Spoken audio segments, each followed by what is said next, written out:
special welcome to Nicole and Lucy, their first time at this festival. And it's a real privilege for me to be beside two extraordinarily talented authors, and it's really exciting to be with people when their first book comes out. So, it's not often that it happens at the same time. So Nicole's book came out in February with Sweeney Byrne, and she's been published previously in the Irish Times, The White Review. She was a winner in the Short Story Prize for that, and she's been published in Munster papers and with her own publisher, the Stinging Fly, as well, in their literary journal.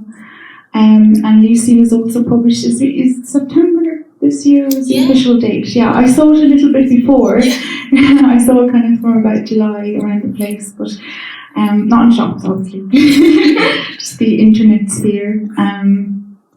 And she has some shared publication companions with Nicole as well, so she's been published in The Stinging Fly and Banshee, obviously her own publisher.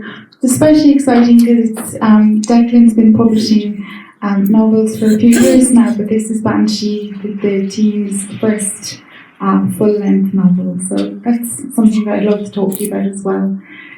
Sorry, my name is Sarah. I should have said that at the start. I'm Sarah, and I edited and published the Well Review, so I can't imagine what it's like to publish full books, so that's definitely something I would like to ask the girls about as well. So, I just wanted to ask you some introductory questions, and then we'll get you to read from your respective collections. We're all of a similar kind of generation, how did you come, I suppose, to be a person in the world and to be a person? Well, I know how that happened, but how did you come to be a person in the world with a book, sort of? Social ineptitude for me, maybe. My mother's a writer, who's actually going to have a book out with Singing Fly next year. So I suppose writing is in my blood, as they say. My father was a film and music critic, so it never occurred to me not to write. I think I was about 5, and I wrote a book about honeybees. That was probably a page, but I folded over the page, so it was a book. And my grandmother told me as she was leaving, she was taking it to the library, to push it in the library, and I was like, oh, it's so easy to get a book out. And I've probably just been moving on from there. And in terms of your publication history, have you ever worked at anything else? Have I ever worked at anything else? Oh, God. I worked in a call centre. I worked in a wine shop, but no, not anything that I thought. When I was about 11 or 12, I thought I'd love to be a filmmaker more than anything in the world. And I got books about filmmaking for my Christmas presents and all that jazz. And then I realised that you'd have to work with other people. And I was like, nah, it's alright, I'll just be a writer. And also it costs money. Being a writer costs whatever it costs you to buy a copybook and a pen. And you can do it alone in a room. And I was like, yeah, that's for me, that's great. Thank you. And what about yourself, Nicole? I don't really want to think about how I became a person in the world. But I am one. Definitely. I don't really know. And it's something that I've been answering a lot, I feel, this year. And it's kind of not plunging into a crisis and stuff, but I feel like English in school and writing was something that I was always really good at. And when you're a child that's not particularly talented like many other things, I wasn't good at sports and I wasn't good at other stuff, like being a young girl. I kept being encouraged at it. Because I was encouraged at it, I kept at it, and it kept being something that I was interested in. And then you have a book out and you're like, oh, is being good at something a good enough reason to keep doing it? But yeah, I guess because the result is a book, then I'm pretty happy with it. Yeah. You'll continue. Yes. Thank you. You mentioned being around people. Is that something you dislike? I ask because it's such a paradox for a writer, because especially if you're a character writer, narrative, let somebody be a poet, but you do need to be around people. Is it something that you monitor or manage quite closely? So I think what I've written about in the book is very much sort of awkward 20s, and I think I managed to be around people then through what I might call the effect of like liquorification, like drinking, or just making it very much. I think especially just when it's younger, I managed to be around people in the same way that, I don't know if anyone here has ever seen the show Peep Show, but there's a scene where the character Mark goes to a nightclub and he says over and over, I'm Louis Theroux, I'm Louis Theroux. I know this exactly. Yeah. Which is kind of like oddly dictated my 20s, where I'm like, I'm not really here. I'm doing a study of being here, which is like probably comes up over and over in this. Now I'm a bit better at it because I don't know, because you just stop caring as much maybe. But but what I meant about with writing was that, when you're like 20 or 21 and you and your friend decide you're going to write like the funniest thing or a comedy or a great movie or whatever, and then they don't turn up. And it's like, okay, maybe I should just do something myself. So that's probably the writing thing. That's really interesting. And like Peep Show really connected with the, I guess this gap between what we thought our lives were going to be and what they were. And I think that's why Fleabag, a show, really spoke to people. Do you think, I'm trying to make this succinct, do you think that, so both of those shows share a parallel, which is that you have access to the person's private thoughts. And that's kind of what a book is, I guess. Nicole, I thought you did that a lot with dialogue. And they see you do it maybe more with inner monologue and thinking. And so little of that comes to the surface sometimes, what we're really thinking. Is that something you feel is that you're able to do in your work and something that informs your work, I suppose? Like bring thoughts to the surface? Is it like bring your humiliating things? To tell the truth, I suppose. Yeah. Like, as much as I don't know, I personally I've tortured myself with why would you bother writing, or what the reason is, because if you don't have a good reason, then it seems like just a shocking exercise in lonely egotism, because you just like, especially the type of stuff I write, which is like autofiction. It just seems like you're just trying to put yourself out there for the sake of it. But I think actually why I persist with it, the torture of it, is the idea that you're trying to actually say something that might be just like 1% true, and that might ring true for somebody else, which sounds very grand and noble, but it's not. It's usually like true in the sort of ways that we humiliate ourselves every day, and saying, well, do you know what? It's probably not just you. Yeah, the kind of connection. Yeah. Makes people feel less lonely. Yeah. Yes. And Nicole, you both share an amazing skill at humour as well, and kind of there's a precarity in that where I don't think we're as humorous as we used to be. Maybe that's a very... I am. Okay. Way funnier. But there's I guess this is a very precarious generation, and that comes up a lot in both of your writing. And you're kind of a double whammy, because being a writer is a very precarious profession. I think it's interesting. Like, I think even thinking about humour, like as a millennial,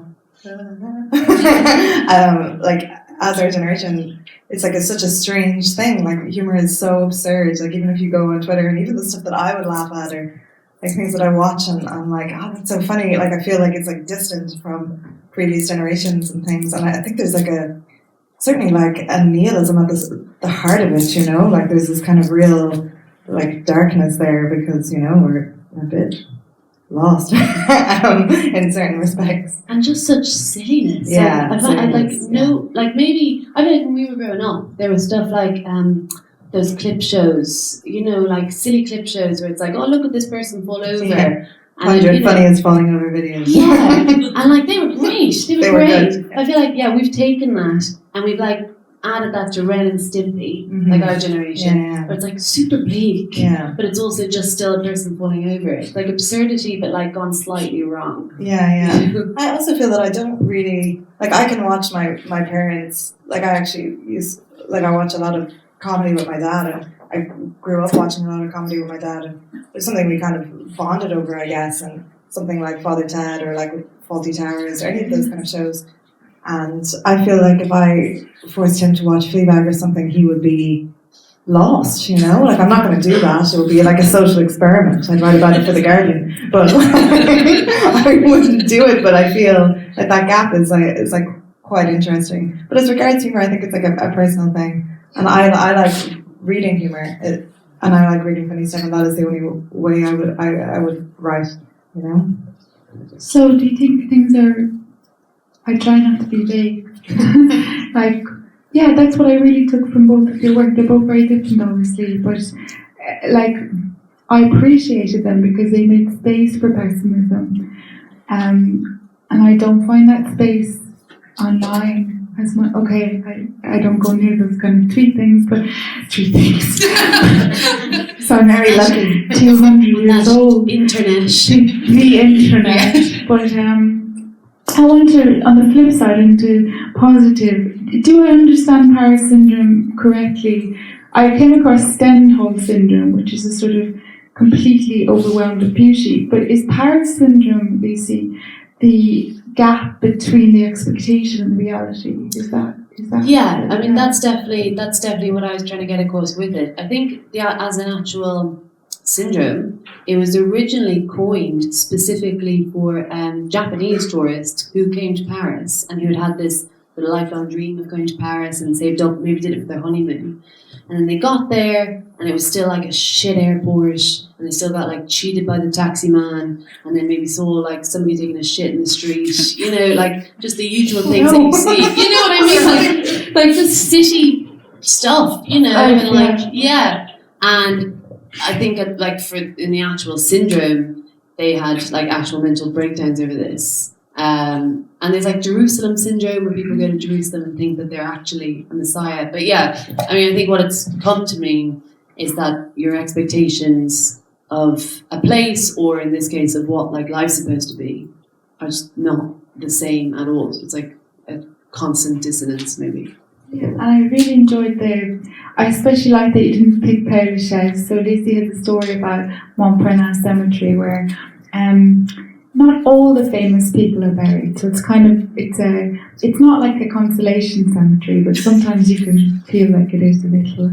But Beckett is buried there, and some other people were, and Jean-Paul Sartre. And yeah, I found that really funny and really refreshing. And before you ever on, we'd love to hear your work. But yeah, just this sense that people don't really say or admit their kind of huge knowledge gaps, or their kind of, or that maybe we'll find out authors boring or irrelevant. Yeah. Like I studied English as well. And didn't study I studied English at school. Sorry, I studied English literature, and I think all that taught me was all the things I didn't know. And you know, people are constantly, especially at like, to be fair, at university, at like college parties, and you know, the boys are pulling like philosophers out of their sleeves, and you know, just that sort of malarkey. And you're like, gosh, how do people get all this time to read all of this stuff? Like you know, and then you realise that people are talking shite, and it's that sort of like, oh, okay, like we all just say a little bit, and we kind of say something very vague, like, oh yeah, Nietzsche. Yeah, and you know, and you leave it at that, and then I think it's that slow dawning realization, and then trying to like show that I'm completely guilty of that too. There's an intelligence in that because it's a self-awareness, I think. You know? Yeah. Would you both like to read? Not at the same time. That would be really fun. We should definitely do that. There's so much richness in both languages. So whatever you love reading, basically, if you want to share some extracts with us. So do you want to go first? Sure. Can I sit here? Yeah. What are your preferences? Well, I'm scared I won't be able to work that, so I'll sit here. Okay. Okay. So I'm actually going to read from the story we were talking about. It's called Montparnasse. I went to visit the grave of de Beauvoir and Sartre, and felt as though, when I saw it, I would be truly moved. It was a sunny day in September, probably ideal. Hot with a soft breeze, pleasantly sweaty, in the quiet scented air of Paris on a weekday afternoon. We were lightly hungover in that drowsy, warm way where everything blurs a little, the whole day vignetting in memory even as we lived it. My friend, who has never read de Beauvoir or Sartre, or even Camus for that matter, came too, and I fell into the usual role of presenting myself as someone with depth, someone who had felt something special when reading their philosophy of my own volition, and who simply must see the grave. I gave a vague, inaccurate summary of existentialism on the metro from our Airbnb, keeping it loose and low, something about God and sex and cafes, in case someone who actually knew overheard me. We arrived at the cemetery walls after walking down a narrow street lined with creperies where we agreed we'd eat lunch afterwards. We were having one of those continually hungry days, our stomachs washed out by tiredness and copious amounts of house wine. My friend was also very excited to show me photos of her sister's new couch, which could naturally be appreciated better sitting down. It was from Habitat and a bit she, but also, she had to admit, perfect for the space. Her sister had just gotten engaged, which she was genuinely very happy about, although she kept asking me, but honestly, did I not agree, really, that a man who doesn't hold the door or pay for the first round of drinks or who reacted badly when their girlfriend, for example, her sister, just happened to bring up baby names at a christening, for God's sake, is not a gentleman? And I would say, sure, yeah, definitely not. And she would tilt her head and smile in a sad way and nod to herself and maybe even look off into the middle distance behind my head. Then she would lift her glass and, after a deep breath in, somehow find the inner strength to smile and change the subject. De Beauvoir and Sartre were right by the entrance, which was somehow disappointing. I'd wanted meandering time, to acclimatise, to get in the mood. There was another man there already when we arrived, and so my friend kept back, giving me space to have this moment to feel a connection, to be truly moved in peace. After a solemn smile, the man and I hovered at the foot of the grave, both swaying slightly, unsure, not wanting to muscle in on the special moment of the other. I stood and looked and heard my stomach rumble. I wondered had the man heard it too and cleared my throat as though that would somehow retroactively cover the sound. He didn't show any sign of having noticed. He was staring at the grave. Was he praying? I watched him from the corner of my eye and, perhaps sensing my scrutiny, he glanced at me. I quickly shifted my focus to the grave. I squeezed my eyes closed. God, it was actually very hot. A bit too hot, really. And my feet were beginning to hurt. I shook my head slightly and tried to summon a picture of the little rotting feet of de Beauvoir and Sartre, buried there together. Wondered if they ever got sore feet. I wondered if he'd been buried in his glasses. She in her chignon, perhaps. Images pressed themselves lightly against my mind, the two of them lying there, grey corpses, full heads of immaculate hair, cigarettes hanging from their indifferent, rotten lips. This made me laugh nervously, an impulse I often experienced in graveyards, or when supposed to be feeling deeply. My laugh developed into a cough brought on by the cigarettes bummed from moderately attractive Frenchmen the night before. Maybe they'll think it was a sob, that I'm overwhelmed, I thought, this man and my friend, who I could feel getting bored behind me. I flicked my hair and shuffled from foot to foot, feigning concentration.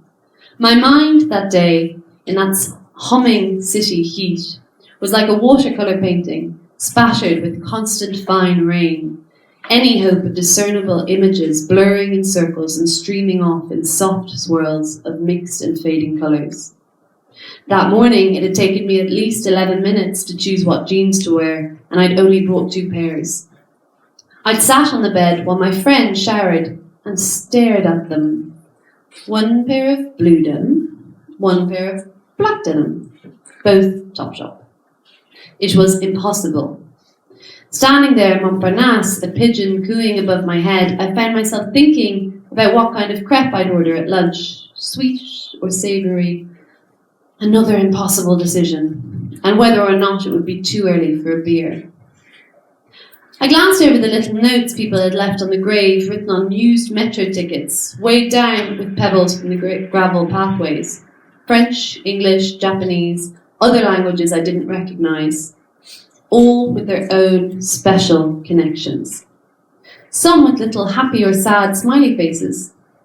The man looked too, and I decided to sigh deeply, trying to encourage some hint, tiny hint, of blocked emotion up from my chest. The sigh moved trapped air around inside me, and I had to suppress the burp. Caught inside my mouth, it tasted on my tongue of Pinot Noir and strong white cheese. But I didn't know these people.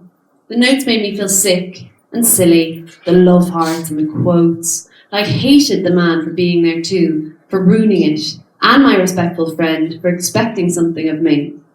I glanced around and she was texting, probably her boyfriend back in London. They had been together for 3 weeks, nothing too serious, not yet, although she was delighted by how much he was keeping in touch.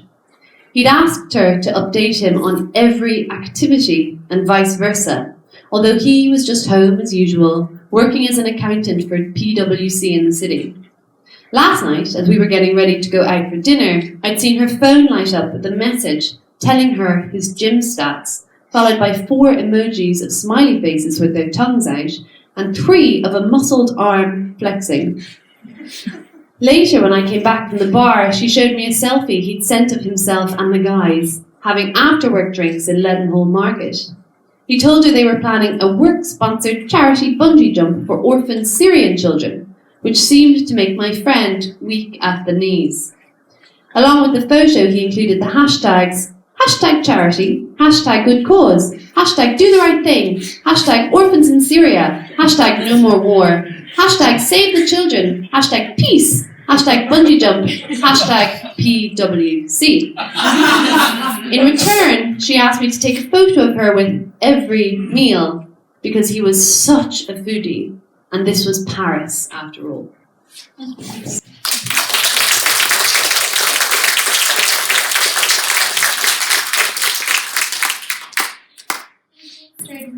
We'll jump straight into yours, Nicole, and then we'll have a bit of discussion afterwards. Thank you. I'm just trying to. Okay.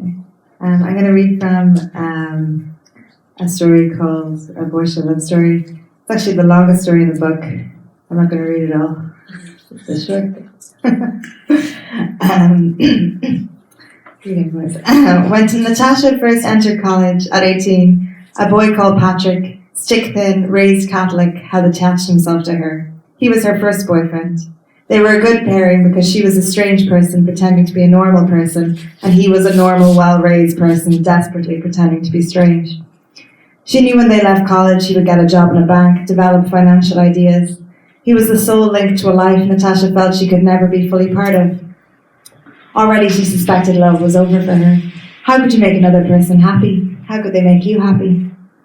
During the day, she wandered the campus with Patrick, avoiding her classes, the buildings looming over them, the city outside the walls doing whatever it did in its daylight hours, and he filled her in on the comings and goings of the place.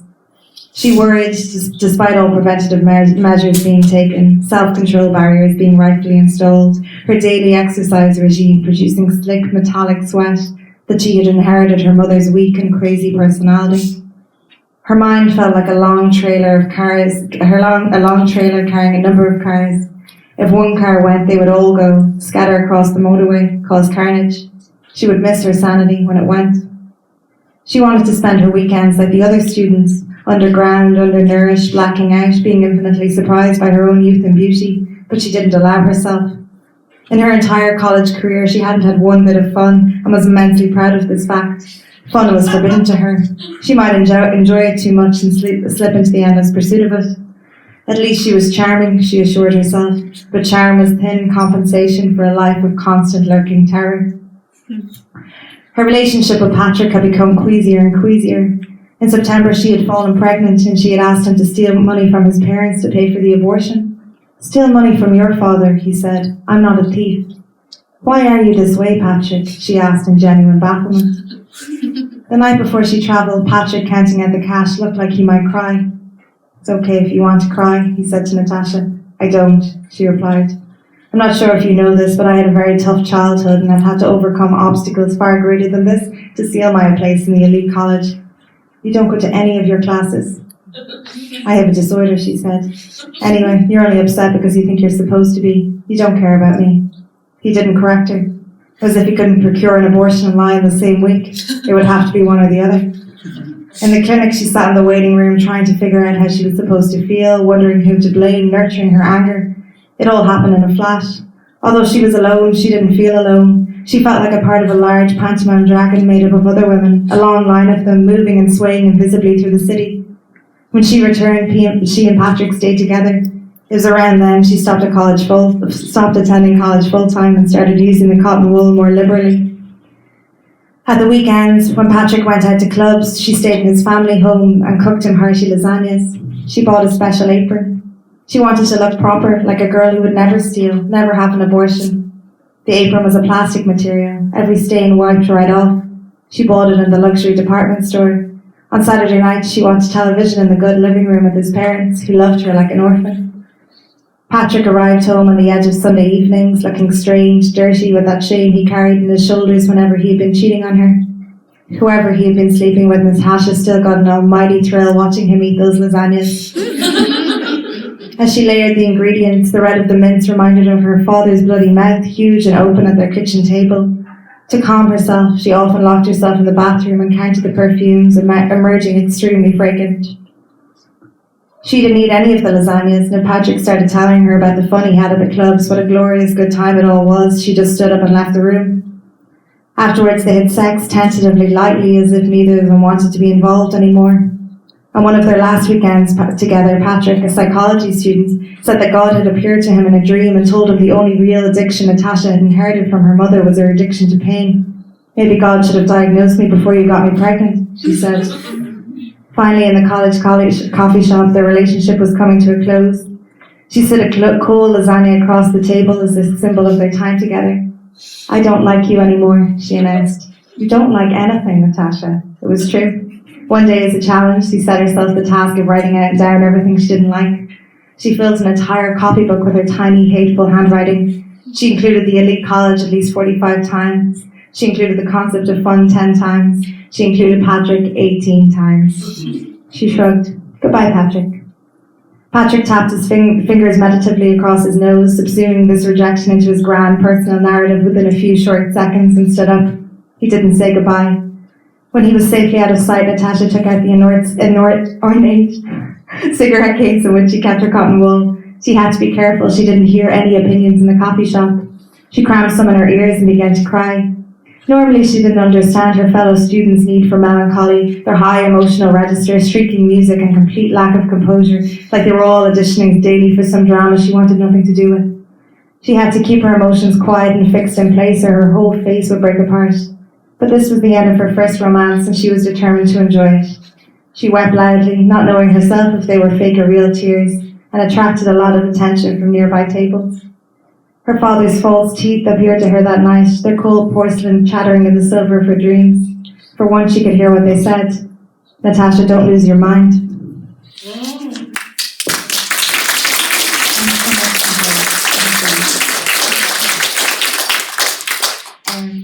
Thank you.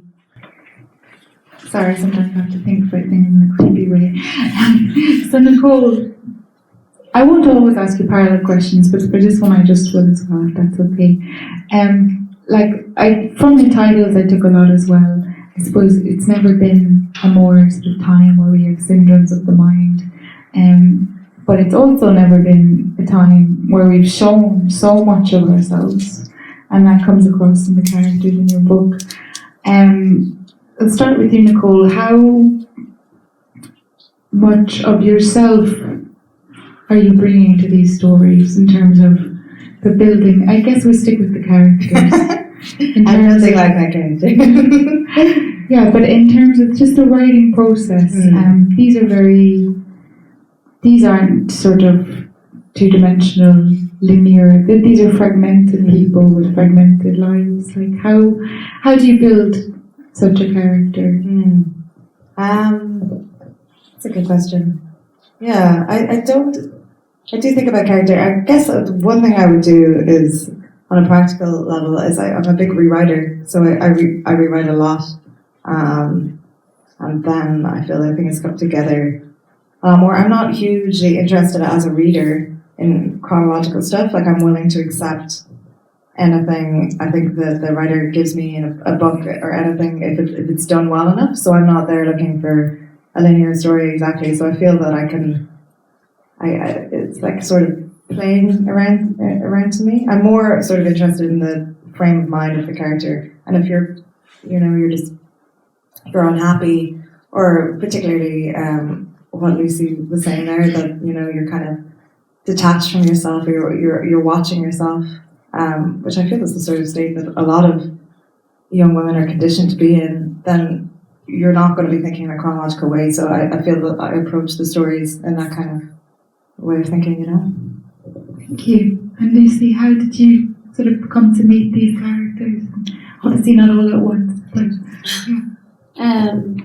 I mean, the way I write, there could be fictional scenarios, all that jazz, but there tends to be some sort of seed that comes out. I'm sure it's the same with everybody, but that comes directly from me or from experience, and sometimes that can be completely fictionalized, and I tend, with the characters I write, to take maybe worst urges is probably the worst way to, not a great way to put it, but all the things that sometimes I used to have stress dreams that I'd said a mad thing, at a party or something, and then in my characters they'll say it, and then you'll see what happened, and you kind of follow that out. So maybe it was maybe in a very ignoble way, it was therapeutic to sort of pursue those sort of worst scenarios or worst urges, or not worse, none of them are murderers, but hopefully I don't have that urge, so yeah. But yeah, I think there was also, for me at least, growing up and reading and all that jazz, and you just never felt, or I never felt, like any character I read had anything to do with how I experienced the world.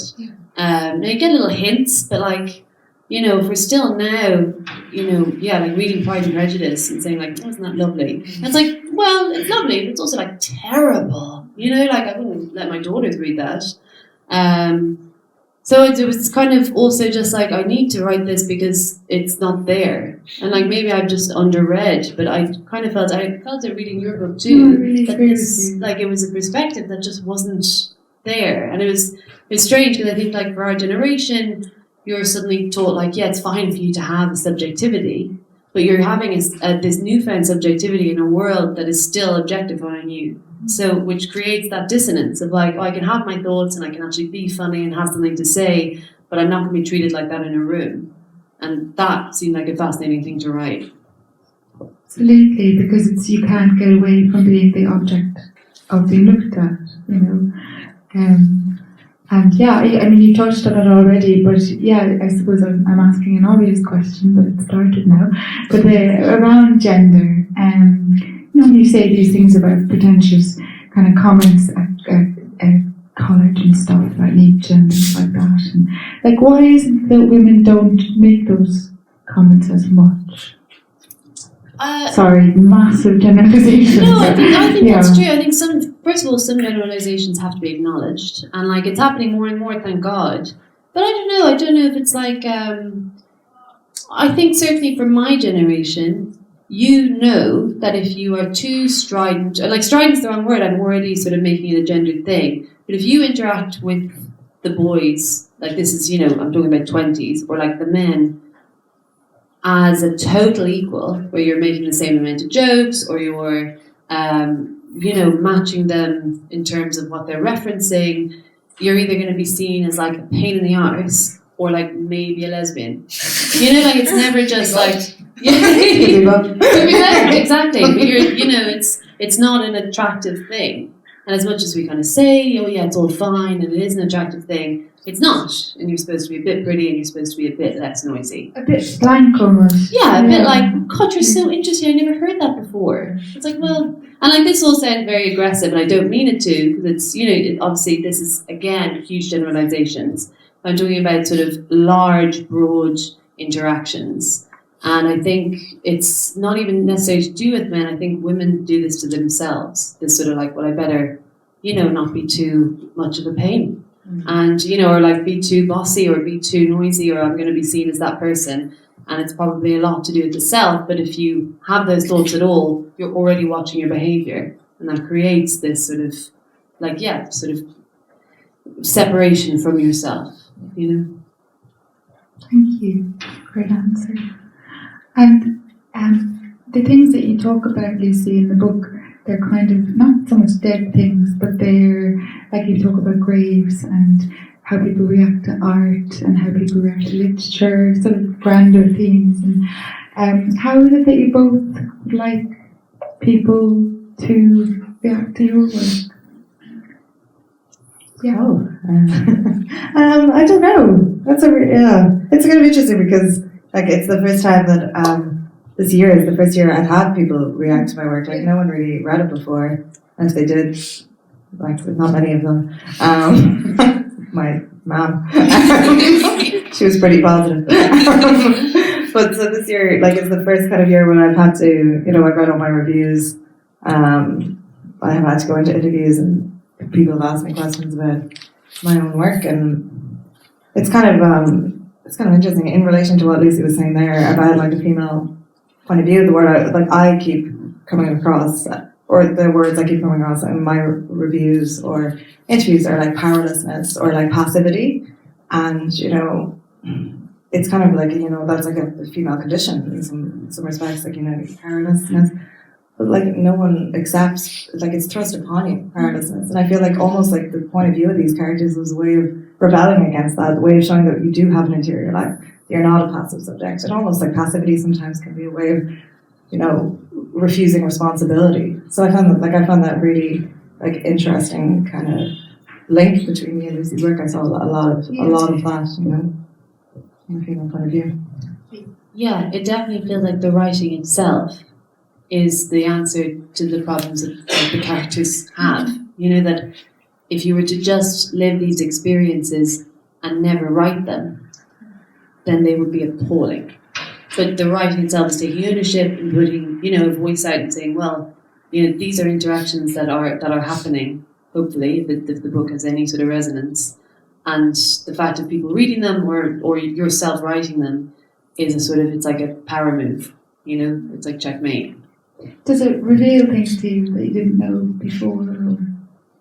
I think, yeah, I think so, yeah. I mean, as in, I think experiencing the world in present time, as we all have to, can be devastating. Even I'm not talking about devastating situations. I'm talking about being eighth in the queue at Lidl. You're fuck, this is my life, And it's taking those moments of just of quiet, mundane devastation and making something of them is it's just taking a power into the mundanity of life. It's okay, well, actually this is writable, this is all as significant as anything else. This is as significant as D-Day if you write about it well enough. And there's something very powerful in that, maybe. How we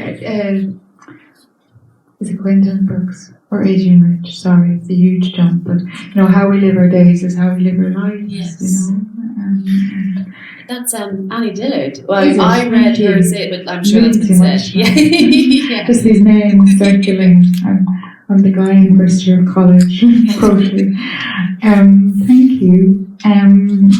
Just keep an eye on time. Is there anything? Did you want to read another little bit, or are you happy to open up to more questions? More questions. Yeah. Okay. I'm I just had one sort of more or less what's the meaning of our lives question, which is just, if you could tell us, you're both in a unique position of sort of being nurtured by editors of respective journals, so The Singing Fly with you, Nicole, and Banshee with yourself, Lucy, but you've also been published in them singularly. What was that like in terms of, I don't actually know the longevity of your relationship with these editors, but the kind of, it's a unique position, so I was just wondering what it was like. Really good. Had a really good time. Loved it. Totally enjoyed the process writing the book. Start to finish. I felt immensely privileged and lucky to be able to work with the Singing Fly, and I'm sure many people here would know why.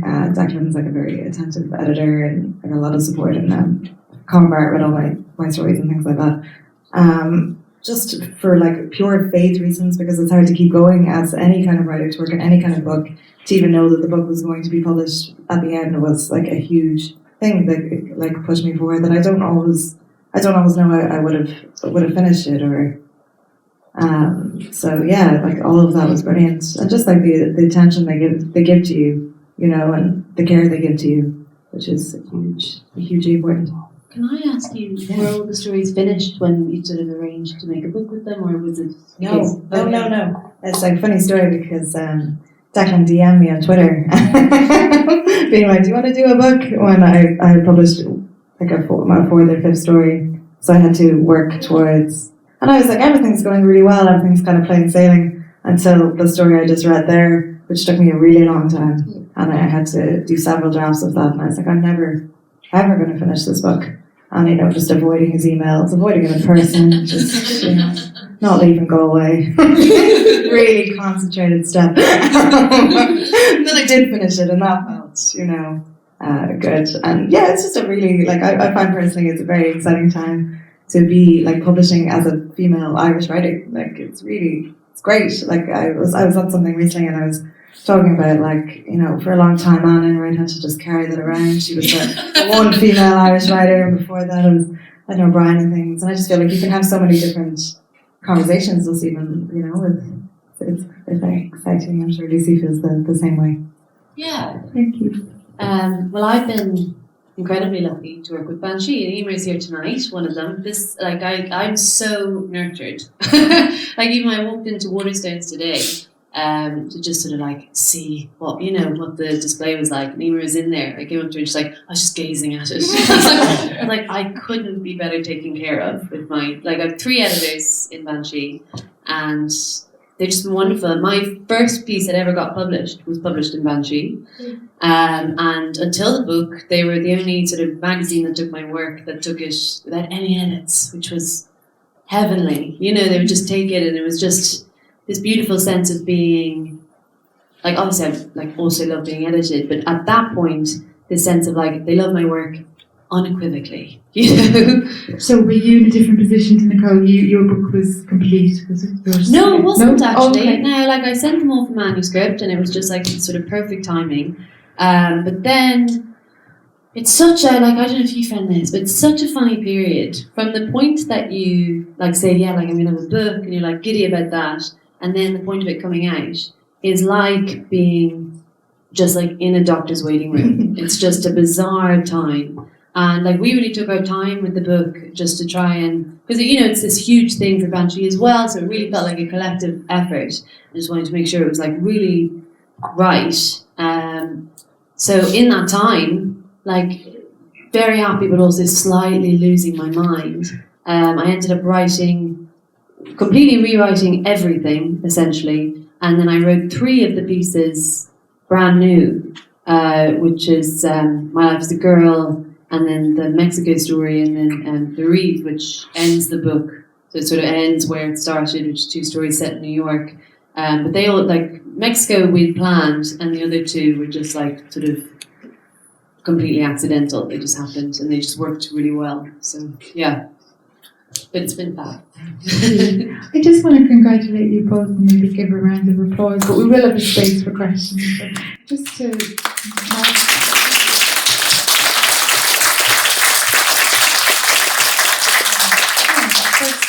first book, the first part, it's pretty remarkable.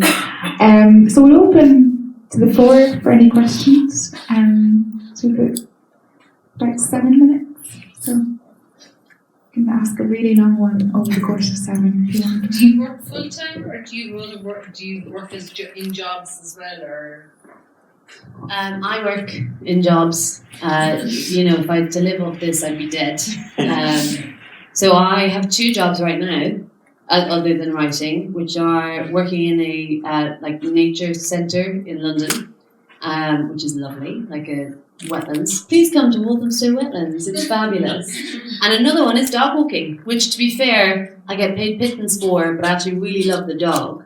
So I can't stop, because it's essentially like my dog that I don't have to feed, and I just do it like once or twice a month. But yeah, so like today, before coming here, I got a text from the dog's owners asking if I was available tomorrow. I was like, I'm actually in Cork at a short story festival. I'm not in London to walk your dog. So it's like a very strange disconnect. But yeah, no, I have to work, yeah. Hey, yes, I've worked jobs, and they were all awful. I currently, I read a lot of criticism, book criticism, and I read a lot of book criticism when I was writing this book. But currently I am lucky enough I am writing a novel, so I'm working off the money that was given to me to write that novel. And I'll do that until they take the money away. Which could be any day now, they come burst in here.